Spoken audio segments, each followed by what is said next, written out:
Dharmasthala mass பரியல் case. எந்த இடத்தில் அந்த சவத்தை கண்டெடுத்தார்களோ அந்த சவத்திற்கான கம்ப்ளைண்ட் காப்பி, சவங்கள் மீது நடந்த ஆட்டோபயோப்சி அதாவது போஸ்ட்மார்ட்டம் ரிப்போர்ட், கிட்டத்தட்ட 367 கேஸ் ஃபைல்ஸ், மற்ற அடையாளங்கள் எதுவுமே கிடையாது. வருடம் 2000 2015 ஆண்டு வரை அனைத்து ரெக்கார்ட்ஸ்களையுமே அங்க இருக்கக்கூடிய போலீஸ் ஸ்டேஷன் அழித்து விட்டதாக ஒரு தகவலை கொடுத்திருக்கிறார். அவர் கொடுத்த ஸ்டேட்மெண்ட் படி நீங்கள் பார்த்தீர்கள்னா, வரிசையாக பல சவங்களை ஒரே நாளில் நான் அடக்கம் செய்தேன், அந்த இடத்தையும் நான் காட்டுவேன்.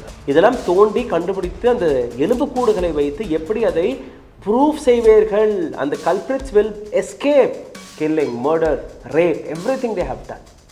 But how are you going to establish the facts, what you have found?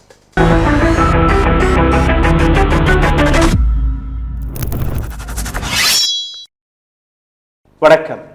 Dharmasthala mass பரியல் case, இதில் வெளிவந்த ஒரு புதிய திருப்பம், பல்வேறு கேள்விகள் அந்த இடத்தில் இருக்கக்கூடிய போலீஸ் ஸ்டேஷன் போலீசார்கள் மீதே திரும்பியுள்ளது. கிட்டத்தட்ட 367 கேஸ் ஃபைல்ஸ், அங்க மாயமான பெண்கள், அங்க கண்டெடுக்கப்பட்ட அன்ஐடென்டிஃபைட் பாடிஸ், அந்த சவங்கள் மீது நடந்த ஆட்டோபயோப்சி அதாவது போஸ்ட்மார்ட்டம் ரிப்போர்ட், எந்த இடத்தில் அந்த சவத்தை கண்டெடுத்தார்களோ அந்த சவத்திற்கான கம்ப்ளைண்ட் காப்பி, மற்ற அடையாளங்கள் எதுவுமே கிடையாது. வருடம் 2000 2015 ஆண்டு வரை அனைத்து ரெக்கார்ட்ஸ்களையுமே அங்க இருக்கக்கூடிய போலீஸ் ஸ்டேஷன் அழித்து விட்டதாக ஒரு தகவலை கொடுத்திருக்கிறார்கள். ஒரு ஆர்டிஐ போடப்பட்டது. இந்த ஆர்டிஐக்கு கிடைக்கப்பட்ட அந்த தகவலில் தான் இந்த மிக பெரிய எக்ஸ்போஷரை அவர்கள் செய்திருக்கிறார்கள். மிஸ்டர் எக்ஸ் என்கிற இந்த நபர், அவர் அந்த இடத்தில் வேலை பார்த்த அந்த காலகட்டத்தை பாருங்கள். 1995 ஆண்டிலிருந்து 2014 ஆண்டு வரை, 2014 ஆண்டு அந்த இடத்திலிருந்து தப்பி ஓடியதற்கு பின்பு இன்னொரு மாநிலத்தில் தன்னுடைய அடையாளத்தை, தன்னுடைய பெயரை, தன்னுடைய மற்ற குடும்பத்தினர்களுடைய பெயரை அனைத்தையுமே மறைத்து உயிர் வாழ்ந்து கொண்டிருந்தார். திடீரென்று வெளிவந்து ஒரு கடிதம் எழுதி, அந்த கடிதம் வழியாக பல நபர்களை நான் தான் புதைத்தேன் என்கிற அந்த விஷயத்தை வெளிக்காட்டியதற்கு பின்பு இன்னைக்கு அந்த எக்ஸ்குவேஷன் வேலைகள் நடக்கிறது. நேற்று சைட் நம்பர் 11 பல எலும்புக்கூடுகள் கண்டெடுத்ததாக ஒரு தகவலும் வெளிவந்தது. ஆனால் இந்த இடத்தில் மிக முக்கியமாக நீங்கள் பார்க்கக்கூடிய இன்னொரு விஷயம், நீதி டீம் இந்த ஆர்டிஐயை போட்டார்கள். கெல்ப மெத்கா கடபா தாலுகாவில் இருக்கக்கூடிய இந்த இடம் பெல்தஹெலி போலீஸ் ஸ்டேஷன், இவர்கள் மீது தான் இந்த கேள்விகளை எழும்புகிறது. அதாவது இந்த போலீஸ் ஸ்டேஷனில் தான் தர்மஸ்தலாவை சம்மந்தப்பட்ட இந்த மிஸ்ஸிங் கம்ப்ளைண்ட், மிஸ்ஸிங் பாடி, இது எல்லாமே அங்கே தான் கிடைத்ததா. They have accepted cases registered between 2000 and 2015 அனைத்தையுமே நாங்கள் அழித்து விட்டோம். மிஸ்டர் எக்ஸ் உடைய காலகட்டம், ஆஸ் பர் ஹிஸ் ரெக்கார்ட் 1998 95 அங்கே போய் சேர்றாரு. அப்போல்லாம் அந்த பாடியெல்லாம் அவர் பார்க்க ஆரம்பிக்கிறார். 98 தான் இந்த நபர் இந்த சவங்களை அடக்கம் செய்யக்கூடிய வேலையை பார்த்திருக்கிறார். ஸோ 98 2014 வரை இந்த நபர் நூற்றுக்கணக்கான பாடிஸ்களை, நூற்றுக்கணக்கான சவங்களை அங்கே அடக்கம் செய்யக்கூடிய அந்த கிளைமை செய்கிறார். இந்த இடத்தில் போலீசார்கள் டெஸ்ட்ராய் செய்த, அதாவது அந்த கேஸ் ஃபைல்ஸ்களை அழித்த காலகட்டம் வருடம் 2000 2015 ஆண்டு. மேட்ச் ஆகிறதா? இன்னும் பாருங்க, எந்த விதமான ரெக்கார்ட்ஸ்களை இவர்கள் அளித்திருக்கிறார்கள். Postmortem report, documentation of autobiopsy conducted on unidentified body. Postmortem, கண்டெடுக்கப்பட்ட அடையாளம் தெரியாத அந்த சவங்கள் மீது என்னெல்லாம் நடந்ததோ அந்த போஸ்ட்மார்ட்டம் ரிப்போர்ட்டில், எப்படி அந்த ஆணோ பெண்ணோ உயிரிழந்தார், எத்தனை மணிக்கு உயிரிழந்திருப்பார், எத்தனை மாதங்களுக்கு முன்பு உயிரிழந்திருப்பார், அந்த உடம்பில் இருக்கக்கூடிய அடையாளங்கள் என்ன, அதெல்லாம் வைத்து தானே நீங்கள் இப்போ அந்த எலும்புக்கூடெல்லாம் பார்க்குறீங்க. அதெல்லாம் யாருடைய எலும்புக்கூடுன்னு எப்படி நீங்கள் அடையாளம் கண்டுபிடிப்பீங்க? அதற்கான ரெக்கார்ட் தேவையா இல்லையா? இன்னைக்கு அந்த ரெக்கார்ட்ஸ்களே கிடையாதா. ரெண்டாவது, வால் போஸ்டர் அண்ட் நோட்டீசஸ். ஒரு சவம் கிடைத்திருக்கிறது. இந்த சவத்துடைய ஃபோட்டோ அல்ல அந்த சவத்தை பற்றின ஒரு சில விஷயங்களை போலீஸோடைய டியூட்டி, தன்னுடைய போலீஸ் ஸ்டேஷன்லேயே ஒரு வால் போஸ்டர் இல்லை நியூஸ் பேப்பரில், லோக்கல் நியூஸ் பேப்பரில் ஒரு அட்வர்டைஸ்மெண்ட்டாக கொடுப்பாங்க. யாருக்கும் இந்த சவத்தை பற்றி ஏதாச்சும் தெரிஞ்சிச்சுன்னா, பிஃபோர் தே பரி த பாடி தெரிஞ்சிச்சுன்னா நீங்கள் வந்து அதற்கான தகவல்களை பெற்றுக்கொள்ளலாம், சவத்தை பெற்றுக்கொள்ளலாம் என்று. கிட்டத்தட்ட 1 மாதத்திலிருந்து 3 மாதங்கள் வரை அது சவகிரகத்தில் இருக்கும். அதுக்கப்புறம் தான் யாருமே கிளைம் செய்யாத போது அதை அவர்கள் அடக்கம் செய்வார்கள். ஆனால் அதற்கான எல்லா ரெக்கார்ட்ஸ்களும் இருக்கும். அதாவது ஐடென்டிஃபை த டிசீஸ்ட் இண்டிவிஜுவல், யார் அந்த நபர், அடையாள மச்சம் இருக்கா இல்லையா, அந்த சவத்தில் என்னெல்லாம் ஐடென்டிஃபிகேஷன் கிடைத்தது, பர்ஸ் இருந்துச்சா, செயின் போட்டிருந்தாரா, காதில் கம்மல் போட்டிருந்தாங்களா, ஒரு பல் உடஞ்சிருந்துச்சுன்னா எதுவாக இருந்தாலும் அங்கே இருக்கும். அதுவும் கிடையாது. ஃபோட்டோகிராஃப்ஸ், அதாவது எந்த இடத்துல இந்த சவத்தை பார்க்கிறீர்களோ உடனுக்குடன் ஒரு விஷுவல் ரெக்கார்டு அங்கே நடக்கும். அந்த டெட் பாடியோடைய விஷுவல் ரெக்கார்டு, அதையும் நீங்கள் டிஸ்ட்ராய் செய்து விட்டீர்கள். அப்போது இன்றைக்கி ஒரு குடும்பம் என்னுடைய மகளை 2003ஆம் ஆண்டு 5ஆம் ஆண்டு காணவில்லை என்று போகும்போது போலீஸார்கள், ஆமாம் இந்த ஃபோட்டோஸ் எல்லாம் இந்த காலகட்டத்தில் எடுக்கப்பட்ட ஃபோட்டோ, நீங்கள் கொஞ்சம் பாருங்கள், இத்தனாம் தேதி இந்த வருஷத்தில் இந்த பெண்ணுடைய சவம் எங்களுக்கு கிடைத்தது, இந்த ஆணுடைய சவம் எங்களுக்கு கிடைத்தது என்கிற அந்த அடையாளமே கிடையாது இன்றைக்கி போலீஸிடம். அந்த ரெக்கார்டே கிடையாது, அதை அழித்து விட்டார்கள் இல்லையா? அப்போ யாரை காப்பாற்றுவதற்காக இந்த வேலை நடந்தது? சிந்தித்து பாருங்கள். அடுத்தபடியாக unnatural death registered in the entry official log புக்களில் unnatural death எப்படி? அதாவது ஆக்சிடென்ட்டாக இல்லை சூசைட், இது போன்ற வழக்குகள் செக்ஷன் 174 கிரிமினல் ப்ரொசீஜர் கோட் சிஆர்பிசிக்கு எதிராக இருக்கிறது. போலீஸோடைய பொறுப்பு இது. ஒவ்வொரு ஃபைலையுமே நீங்கள் ரெக்கார்டில் வைத்துக் கொள்வதற்கு. இப்போ நம்ம இன்டர்நெட் எராவில் இருக்கிறோம் sir. We are sitting in 2025. You're talking about 2015 வரை. அப்படி நீங்கள் ஒரு ரெக்கார்டை நீங்கள் டிஸ்ட்ராய் செய்ய முன்வந்திருந்தீர்கள்னா கூட அனைத்தையுமே நீங்கள் ஒரு பேக்கப் எடுத்து வைத்ததற்கு பிறகு நீங்கள் டிஸ்ட்ராய் செய்திருக்கலாம். இந்த இடத்தில் எதுவுமே நடக்கவில்லை. போலீஸ் இதை ஜஸ்டிஃபையும் செய்கிறது. எப்படி? அதை நீங்கள் பாருங்கள். Permanent order number 762 and 759 and 874, இது ஒரு ஆர்டர் கிடைத்ததா? அந்த ஆர்டர் படி record destruction procedure number 400 Karnataka financial code, the Karnataka government notification date June 26, 2013 ஒரு ஆர்டர் பெறப்பட்டது. இந்த ஆர்டர் படி நீங்கள் பார்த்தீர்கள்னா இந்த கேசஸ்கள் முடிஞ்சிருச்சு, இந்த கேஸில் எந்த வளர்ச்சியும் கிடையாது, இந்த கேஸ் எங்களுக்கு தேவையில்லை என்கிற ஒரு பட்டியல் போட்டு எதெல்லாம் இருக்கிறதோ அதையெல்லாம் டிஸ்ட்ராய் செய்வார்கள். பட் இங்கே எப்படி அது சாத்தியப்படும்?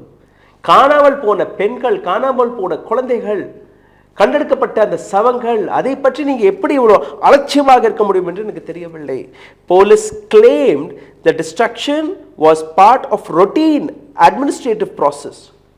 இது ரொட்டீனாக நாங்கள் சாதாரணமாக செய்யக்கூடிய விஷயம். Necessary action would be taken regarding the remaining cases. மீதமுள்ள கேசஸ்கள் மீது நிச்சயமாக நாங்கள் வழக்கு பாய்வோம், அவர்களை நாங்கள் நிச்சயமாக அவர்களுக்கு தண்டனை வாங்கி கொடுப்போம். Between 2000 to 2014-15 you don't even have a record, not even a single record you have, and now you're saying remaining cases will be proceeded. How? This is the responsibility. பொறுப்பு அந்த போலீஸ் ஸ்டேஷன் மீது இருந்தது. Postmortem report எங்கே? Photography எங்கே? அடையாளங்கள் எங்கே? இன்னைக்கு நீங்க அந்த எலும்புக்கூடுகளை வைத்து எப்படி இதுதான் இந்த பெண்மணி, இதுதான் இந்த ஆண், இதுதான் இந்த குழந்தை என்று ஐடென்டிஃபை செய்வீர்கள்? இத்தனாம் தேதி இந்த பெண் கிடைத்தது, இத்தனாம் தேதி எங்களுக்கு இந்த சவம் கிடைத்தார், இத்தனாம் தேதி இந்த இன்சிடென்ட் நடந்தது, இந்த இடத்தில் நடந்தது என்று எப்படி நீங்க காட்டுவீர்கள்?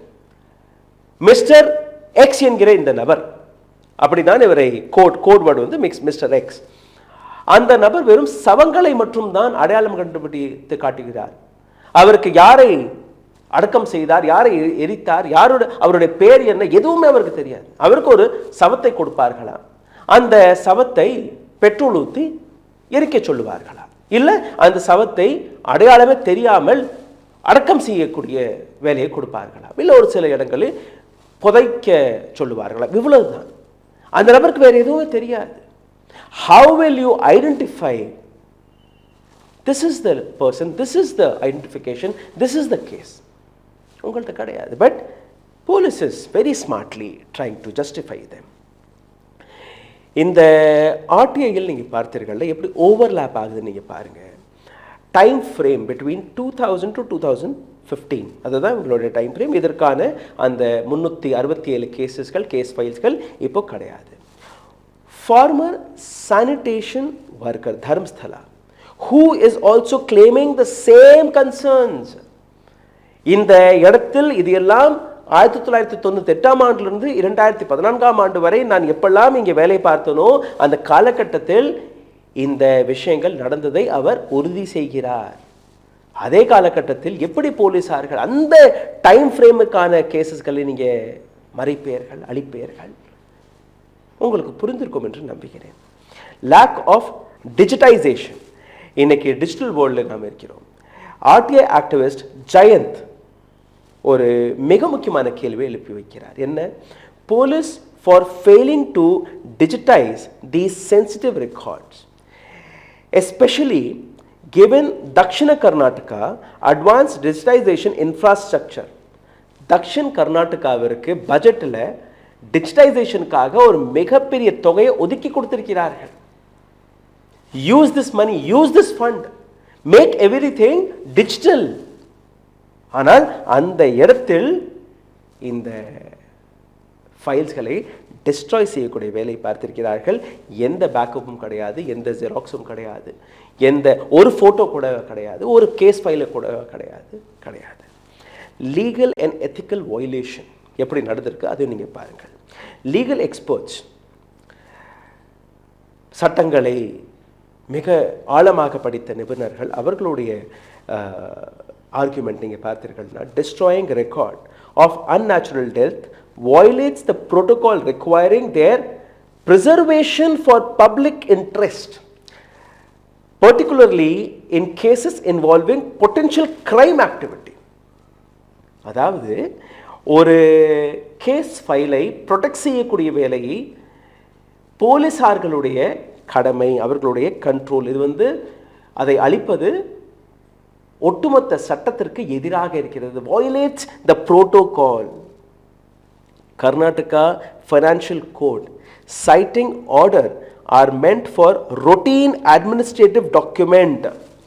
சாதாரணமாக நீங்க எக்ஸஸ் ஜெராக்ஸ் எடுத்து வச்சிருப்பீங்க இல்லையா, உங்களுடைய வேஸ்ட் பேப்பர்ஸ், வேஸ்ட் ஃபைல்ஸ், அதுகளை டிஸ்ட்ராய் செய்வதற்காக தான் அந்த கர்நாடகா ஃபைனான்சியல் கோட் என்பது. கேஸ் ஃபைல்களை அழிப்பதற்காக கிடையாது. நீங்க குப்பையில் தூக்கி போடக்கூடிய பேப்பர்களை, அந்த ஸ்டேஷனரிகளை அழிப்பதற்காக கொண்டு வரப்பட்ட கர்நாடகா ஃபைனான்சியல் கோட் என்பதை வைத்து இன்னைக்கு போலீசார்கள் தப்பிக்க பார்க்கிறார்கள். இது கிடையாது. ஒரு நபருடைய கேஸ், அது ஃபியூச்சர் ஐடென்டிஃபிகேஷனுக்காக, அந்த கேஸை பற்றி ஃபியூச்சர் ரெஃபரன்ஸிற்காக அந்த ஃபைலில் இருந்தால் நீங்கள் பல தகவல்களை சேகரித்திருக்க முடியும். அப்போ யாரை காப்பாற்றுவதற்காக? எந்த தர்மகர்த்தாவை காப்பாற்றுவதற்காக? அப்போ எத்தனை ஆண்டுகளாக அங்கே இருக்கக்கூடிய உயர் அந்த மடாதீஸ்வர்கள், அங்கே இருக்கக்கூடிய தர்மகர்த்தாக்கள் போலீசார்களை கையுக்குள் போட்டு, போலீசார்களுக்கு எவ்வளவு லஞ்சம் கொடுக்கப்பட்டது, எவ்வளவு பணம் கொடுக்கப்பட்டது, எந்த விஷயத்திற்கு ஆசைப்பட்டவர்கள் இதையெல்லாம் செய்தார்கள் என்கிற இந்த கேள்வி. எவ்வளோ பெரிய எக்ஸ்போஷரை நீங்கள் பாருங்கள். லீகல் அண்ட் எத்திக்கல் வயலேஷனை நீங்கள் பார்த்தீர்கள். இப்போ இம்பேக்ட் ஆன் திஸ் இன்வெஸ்டிகேஷன். 3 வாரங்களாக அந்த மிஸ்டர் எக்ஸை நீங்கள் கேள்வியெல்லாம் கேட்டீர்கள். இப்போ எஸ்ஐடியோடைய டீம் ஃபார்ம் செய்யப்பட்டது. அங்கேருந்து கண்டெடுக்கப்பட்ட எலும்புகள் எல்லாம் நீங்கள் ஃபாரன்சிக்கெல்லாம் நீங்கள் அனுப்புறீங்க இல்லையா? இதனால என்ன ரிசல்ட்? அந்த ரேபிஸ்டை, அந்த கொலைகாரனை உங்களால் பிடிக்க முடியுமா? தண்டனை வாங்கி கொடுக்க முடியுமா? ஏன்னா கேசஸ் எல்லாமே 30 ஆண்டுகளுக்கு முன்னாடி நடந்தது, 20 ஆண்டுகளுக்கு முன்னாடி நடந்த கேசஸ்கள், 10 ஆண்டுகளுக்கு முன்னாடி நடந்த கேசஸ்கள். 40 ஆண்டுகளாக இந்த தர்மஸ்தலாவை சுற்றி இது போன்ற சம்பவங்கள் நடந்து வருவதாக பல தகவல் கிடைத்த பின்பு கூட யாரெல்லாம் தர்மஸ்தலாவிற்கு எதிராக ஒரு வார்த்தை பேசினாலும் அவர்கள் மீது டெஃபமேஷன் வழக்கு, அவர்களை கொன்று விடுவது, அவர்களை மிரட்டி வருவது, அவர்கள் காணாமல் போன பல கதைகளும் இருக்கிறது. இப்போ எப்படி இதை நீங்க கம்பைன் செய்ததை ரெஜிஸ்டர் செய்வீர்கள்? The absence of these records complicates the special investigation team probe. They could have provided crucial data for identifying victim, matching skeletons, remain and corroborating witness testimonies. இந்த ஃபைல்ஸ்கள் மட்டும் இருந்திருந்தால் எஸ்ஐடி எதெல்லாம் கண்டுபிடித்து கொண்டு வருகிறார்களோ அதையெல்லாம் மேட்ச் செய்வதற்காக மிக பெரிய ஆதாரமாக இந்த ஃபைல்ஸ்கள், இந்த ரெக்கார்ட்ஸ்கள் இருந்திருக்கும். ஒரு சவத்தை ஐடென்டிஃபை செய்வதற்காக, அந்த தேதியை ஐடென்டிஃபை செய்வதற்காக, அல்ல வந்து அந்த கம்ப்ளைண்ட்ஸ்களை கொடுக்கக்கூடிய நபர்கள் அல்ல விட்னஸஸ்கள் அவர்களை கிராஸ் வெரிஃபை செய்வதற்காக இந்த ஃபைல்ஸ்கள் மிக முக்கியமான எவிடன்ஸ். அதை நீங்கள் அழித்து விட்டீர்கள். சிந்தித்து பாருங்கள், எவ்வளோ பெரிய விஷயம், எவ்வளோ பெரிய விஷயம். எந்த செய்தி ஊடகமுமே மிகப்பெரிய அளவில் இதை பற்றி பேசவில்லை. தர்மஸ்தலாவுடைய இந்த மாஸ் பரியல் கேஸ், 48 வயதான ஒரு தலித், ஒரு சானிட்டரி ஒர்க்கர், ஒரு நேர்மையான மனிதர், தன்னுடைய குடும்பத்தை காப்பாற்றுவதற்காக, தன்னுடைய உயிரை காப்பாற்றுவதற்காக இந்த வேலையை விட்டு போகவும் முடியவில்லை. நான் வெளியே போனால் என்னை கொன்று விடுவார்கள், என்னுடைய குடும்பத்தை கொன்று விடுவார்கள், அப்படி மிரட்டித்தான் வைத்திருக்கிறார்கள். கடைசியில் ஒரு நாள் 2014ஆம் ஆண்டு இந்த நபருடைய சொந்தக்கார பெண்மணியுடன் ஒரு தவறு நடந்திருக்கிறது. அந்த பெண்ணை தவறாக பயன்படுத்தி அந்த பெண்ணையும் கொன்று விட்டார்கள். இந்த நபரையே அந்த பெண்ணையும் அடக்கம் செய்ய சொல்லியிருக்கிறார்கள். அன்னைக்கு இந்த நபருக்கு உரைத்திருக்கிறது, இவர்கள் மிருகங்கள், நாளைக்கு என்னுடைய குழந்தையும் இங்கே தான் இருக்கிறது, அந்த பெண்ணையும் இவர்கள் இப்படி தான் செய்ய போகிறார்கள், என்னுடைய மனைவியும் இப்படி தான் இவர்கள் பயன்படுத்தி தூக்கி வீசி விடுவார்கள். அவர்களுடைய உயிருக்கும் உத்தரவாதம் கிடையாது, என்னுடைய உயிருக்கும் உத்தரவாதம் கிடையாது, நான் என்னதான் செய்கிறேன் என்கிற அந்த விஷயமே அவருக்கு புரியவில்லை. இரவோடு இரவாக அங்கிருந்து எஸ்கேப் ஆன நபர் தான் இந்த நபர். 11 ஆண்டுகள் வரை ஒரு நபர் கதவை வந்து தட்டினாலே இவருக்கு அப்படியே பயம். யாரோ என்னை பார்த்து அடையாளம் கண்டுபிடித்து விடுவார்கள், என்னை சுட்டு கொன்று விடுவார்கள், என்னை கொலை செய்து விடுவார்கள். அதனால ஒரு சில வாட்டி மொட்டை அடிச்சுக்கிறது, ஒரு சில வாட்டி தாடி வச்சுக்கிறது, தன்னுடைய ஐடென்டிட்டியையே மறைக்கக்கூடிய வேலையை இந்த அளவில் எவ்வளோ கஷ்டப்பட்டு பார்த்திருக்கிறார். உறக்கம் வருவதல்ல, இவர் செய்த அந்த அனைத்து விஷயங்களுமே இவருடைய கனவுகளில் வர தொடங்கி இருக்கிறது. உறங்க முடியவில்லை. மனதில் இருந்த அந்த பாரம், அதை வைத்து ஒரு நாள் டிசைட் செய்திருக்கிறார், நான் மக்கள்கிட்ட போய் சொன்னால் யாருமே என்னை நம்ப மாட்டாங்க, அப்போது அதற்காக எனக்கு ஆதாரங்கள் வேணும். ஆதாரம் இருக்கா? இல்லை. ஆதாரம் எப்படி கிடைக்கும்? ஆதாரத்தை நான் திரட்டணும். மறுபடியும் ஒரு முறை எந்த இடத்துல இருந்து ஓடி வந்தாரோ, எந்த இடத்துல இருக்கக்கூடிய மாஃபியாஸ், எந்த இடத்துல இருக்கக்கூடிய அந்த மிகப்பெரிய தர்மகர்த்தாக்கள் இந்த நபரை பார்த்த உடனேயே கொன்று விடுவார்கள் என்று தெரிஞ்ச பின்பு கூட இந்த நபர் தைரியமாக ஒளிந்து அந்த இடத்திற்கு சென்றிருக்கிறார். அங்கிருந்து இரண்டு சவங்களை தோண்டி எடுத்திருக்கிறார். அந்த தோண்டி எடுக்கும்போது ஃபோட்டோலாம் எடுத்திருக்கிறார் மொபைல் ஃபோனில். அங்கே கிடைத்த அந்த எலும்புகளை அதையும் எடுத்து பைக்குள்ள போட்டு வந்துட்டார். அதாவது spot has been identified, what he got from the burial site that he got, and July 11ஆம் தேதி கர்நாடகா கோர்ட்டில் போகும்போது அந்த பையுடன் போகிறார், ஃபோட்டோவும் எடுத்துகிட்டு போகிறார். இந்த இடத்துல தான் நான் தோண்டி பார்த்தேன், நான் இத்தனை ஆண்டுகளுக்கு முன்னாடி நானே புதைத்த அந்த சவங்கள், அதற்கான எலும்புகள் இந்த இருக்கு ஃபோட்டோ. மீதம் இருக்கக்கூடிய பல இடங்கள் எனக்கு தெரியும். நீங்கள் ஒரு டீம் ஃபார்ம் செய்யுங்க, நான் உங்களை கூட்டிகிட்டு போகிறேன், நான் அந்த இடங்களை அடையாளம் கண்டுபிடிச்சு கொடுக்குறோம்னு சொன்னதுக்கப்புறம், கோர்ட் தலையிட்டதுக்கப்புறம் ஒரு எஸ்ஐடி ஃபார்ம் செய்யப்பட்டது. Karnataka government had formed an SIT on July 19, 2025. DGP Pramod Mohanty தலைமையில் டிஐஜி MN அனுச்சேத், டிஐஜி சௌமியலதா மற்றும் டிஐஜி ஜிதேந்திர குமார், இவர்கள் தான் அந்த ஃபர்ஸ்ட் ஆஃபீஸர்கள், இந்த ஒட்டுமொத்த எஸ்ஐடியை ஹெட் செய்யக்கூடிய நபர்கள். 13 பரியல் சைட்ஸ்களை இப்போ ஐடென்டிஃபை செய்திருக்கிறார்கள்.